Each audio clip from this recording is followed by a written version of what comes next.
Hey, what's up, guys? Coach Mac, play fast football. All right, sorry, it's been a little bit since we've done a video. We're on spring break this week, so haven't been in the office every day. But today we're going to take a quick look at two scenarios where you could use your center as a puller if you have a kid that can do that because of leverage, because of some other things, and I'll talk about that as I go through. Make sure you check out our partners, Dome Hats, which is the headwear company we use to play fast football, and the school I'm currently at. This is one of my Dome hats, my typical Rydell hat that I wear most of the time when I'm working or I'm in the weight room or doing anything to my protect and perform. They've got an awesome online hat builder where you can go online, build your own hat, change the style of the hat, change it from snapback to Velcro to fitted. You can change the colors on the panels. You can change, obviously, put your own logo. You can change the stitching, the eyelets, the top button. Everything is customizable for you to make your hat. Every hat has a story. Make sure you let Dome help you tell the story of your hat.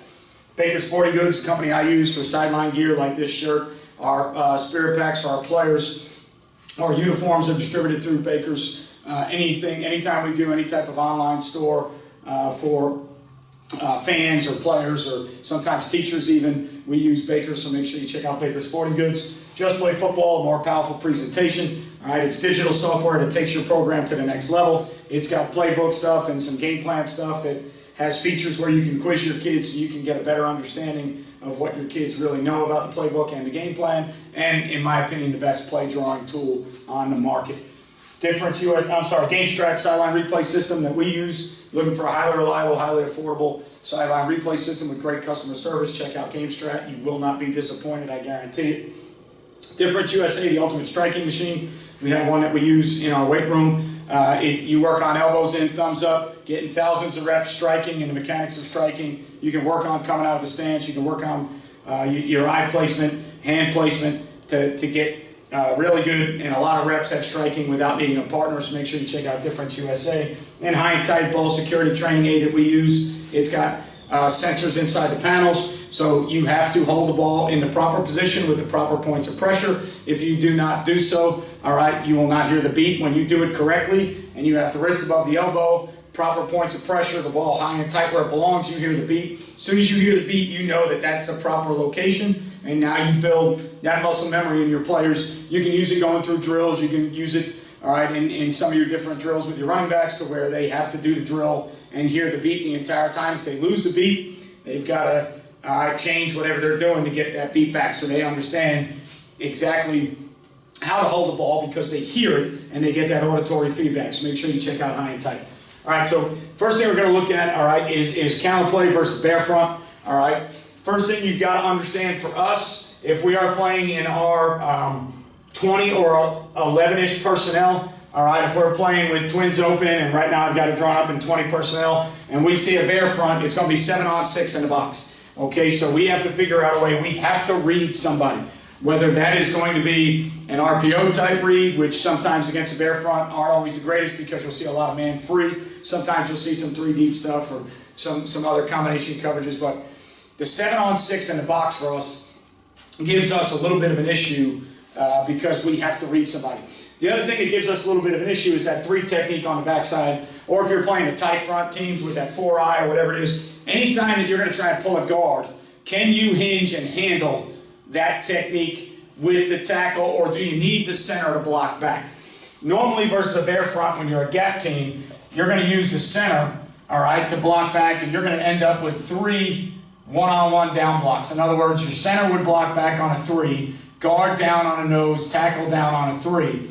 But now what happens is you're going to have a hard time getting back to the backside will. If you're an OF or a GF counter team, that tackle, you're going to kind of waste a body between him hinging the 3 that the center's blocking back on, and it's kind of tough to get up to that backside backer, and they've got you covered on the front side with all down blocks, so you can't get to that backside backer, all right, because you're going to kick and wrap on the front side back. So one of the ways you can alleviate that and kind of gain some better leverage, and in my opinion possibly gain the ability to get to the backside backer, is you can stay down on the front side with the tackle, down on the front side with the guard. Use the center as your pull kick guy if he has the ability to do so. All right, now what happens on the backside is now you can actually double the 3 and trying to work to the will, almost like a backside zone technique. All right, so now you're not going to waste just a hinge by the tackle. You're actually physically going to try and work to scoop, overtake the 3. Guard's going to work to, all right, punch, climb. However you teach your double teams on the backside, however you teach your backside techniques, to me, it just becomes like inside zone. We're going to read the backside 5 technique because I have the back on this side. So now we're going to wrap the F on the mic, and we're going to run the counterplay with the tailback. All right, and again, it's counter blocking. There's really no counter action. The reason I put the back here instead of here to give some counter action is because I want to read that defensive end because I'm currently I'm 7-on-6 in the box with that bear front. All right, so if I'm facing 7-on-6 numbers, it's got to be RPO and somebody's got to be read.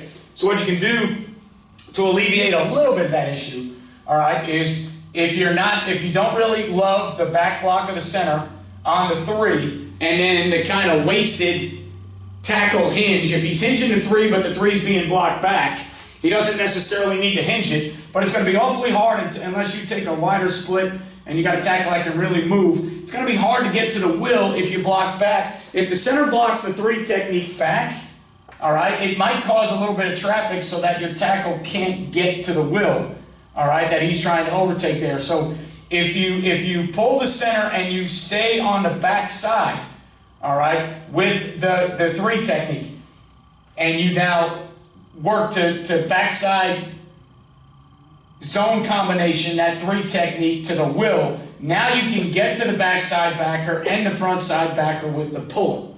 Now, I think the other thing you could possibly look at is if you were a GT counter team,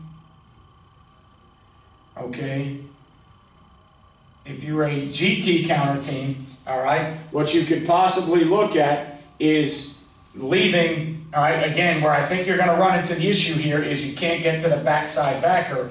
If you left the guard on the 3 and you pulled the tackle as the wrapper, the issue you're going to have is you're not going to be able to get to the will. The extra blocker you have is the sniffer, who can potentially arc release for a quarterback pull, but you're going to lose a number to get to the backside will. So in my opinion, using the sniffer as the puller, blocking back on the 3 with the center, center pulling and kicking out, and now scooping the 3 to the will, in my opinion, 7-on-6 versus the bear front, that is how you can get to, all right, everything that you need to get to, and I think it gives you a better chance to get to the will. Now, is it a traditional gap scheme?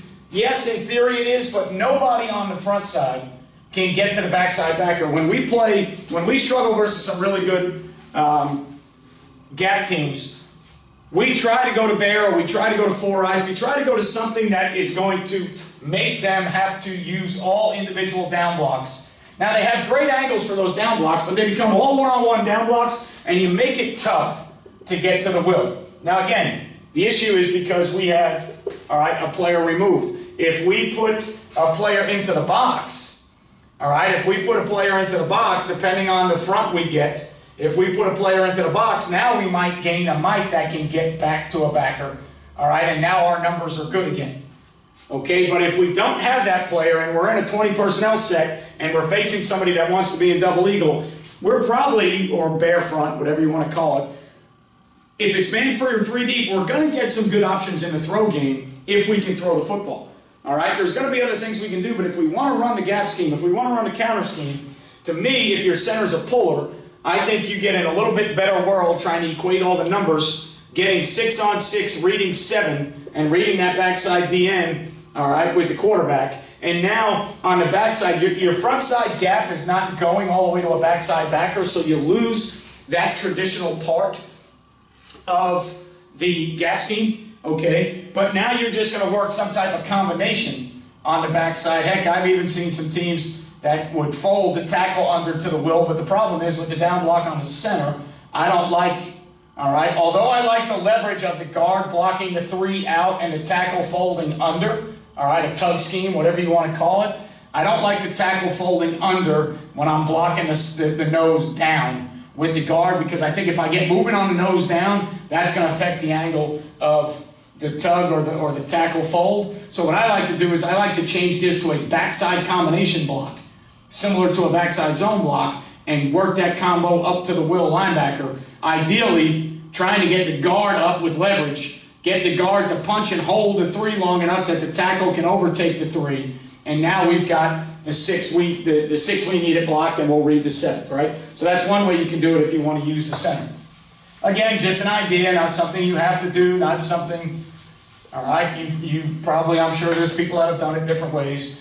Another deal is using the center in a pin and pull or like a buck sweep fashion. And the reason we've fooled around with this at times is we've had times where, I'm going to draw this up from 11, all right? We used this set this past season. All right, when you're 11 2x2, and especially if what we did this season, and we had a lot of success with it, was we put the tight end into the boundary to see if we could get the overhang to the field, to the twin side, all right, and now into the boundary, they're either going to rotate 3 deep, or they're going to have to play some type of lock scheme, or if they're going to try and play a quarter scheme, they might have to bump their backers. Let's just say for right now, we're seeing some type of lock scheme on the backside. What we've had trouble with in the past is, unless our backside guard is an absolute dude, our running back, you've really got to teach your running backs, and I know old wing T guys do a really good job of it. You got to teach your running backs how to tempo the run and not beat that backside guard. So one way you can alleviate that is if you have a really good center, all right, is you could go to your pin and pull scheme where you get your first 2 blocks there, and then on the perimeter, in my opinion, you could choose to stay on and put the 2 pullers in the alley, or you could possibly work to crack here.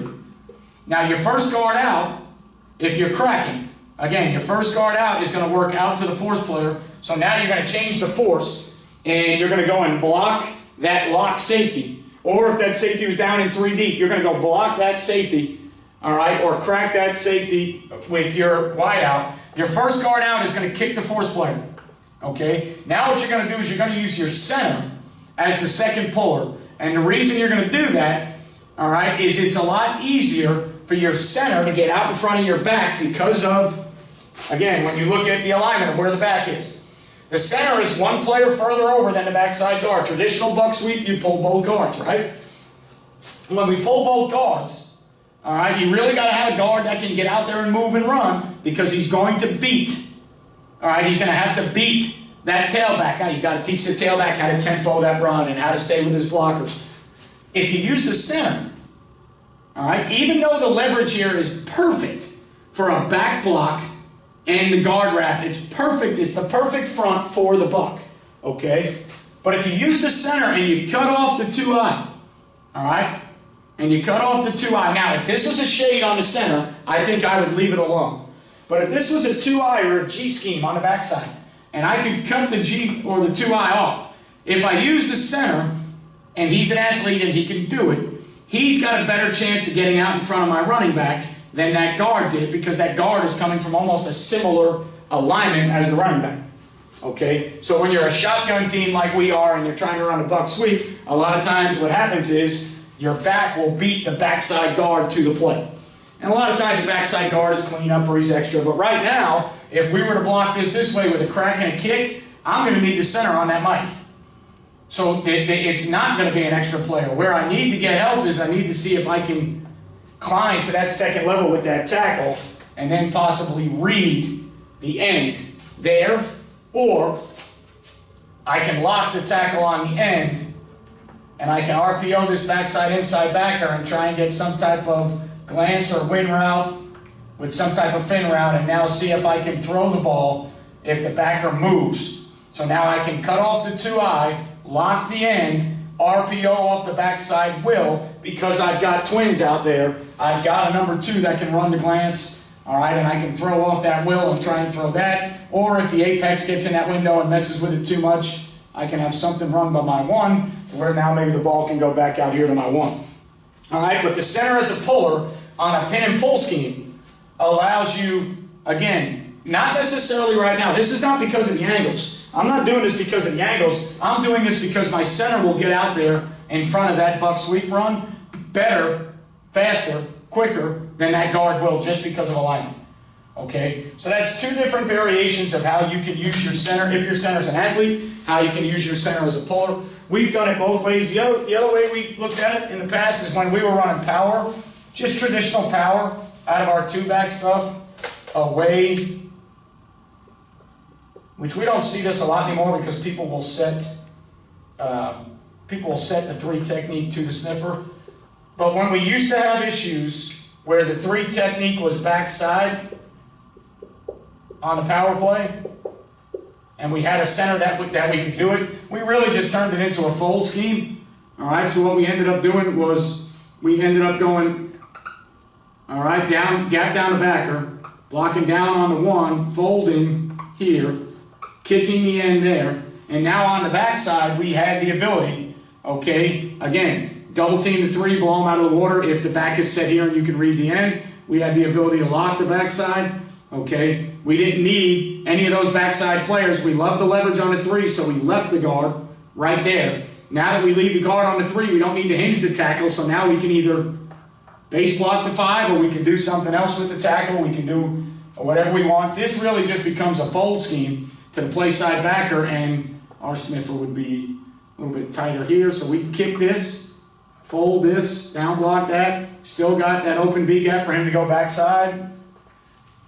So we had a couple years where we didn't like the back block on three. We didn't like if we back block on a three and we hinged the tackle. So we had some years where versus an open B gap, we decided to make a call to let the center fold, and now the center goes to the front side backer. We're down block there, we're down gap on the front side. So we've done it that way versus power before. There's a ton of different ways to do it. There's a lot of guys out there that have pulled the center, a lot of college NFL teams that pull the center on pin and pull and some other stuff and do a really good job with it. It's just a neat way to look at some of that double eagle stuff when you're having some issues, maybe with the three technique backside versus GF counter or even sometimes GT counter. Do you not want to waste the tackle on a hinge when you're back blocking with the center? All right, just a couple different ways you can alleviate those issues using the center as a puller. All right, as always, guys, I hope this helps you out. Remember to turn on, subscribe to the channel, turn on the notifications so you know every time we do a video or YouTube live. Thumbs up, thumbs down. If you don't like it, all the interactions help. Leave a message, any message I see,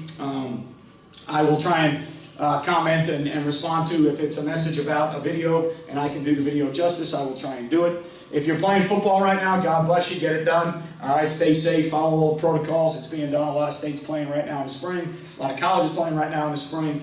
If you're getting ready for spring football like we are, and good luck to you in your off-season program with what you're trying to do in the spring. If you're in the state of Florida and you just got thrown your district 3 days ago and you're trying to finish your schedule, good luck to you finishing that. We just finished ours up and got all of our 10 games in. That was a little bit of a hassle with the way things worked this year, but everything happens for a reason. It all worked out. Stay patient, be diligent with what you're doing, keep working, keep grinding. Good things will always happen, all right? Remember, you won't play well until you play fast. Appreciate everything you guys have done for me. I'll see you next time.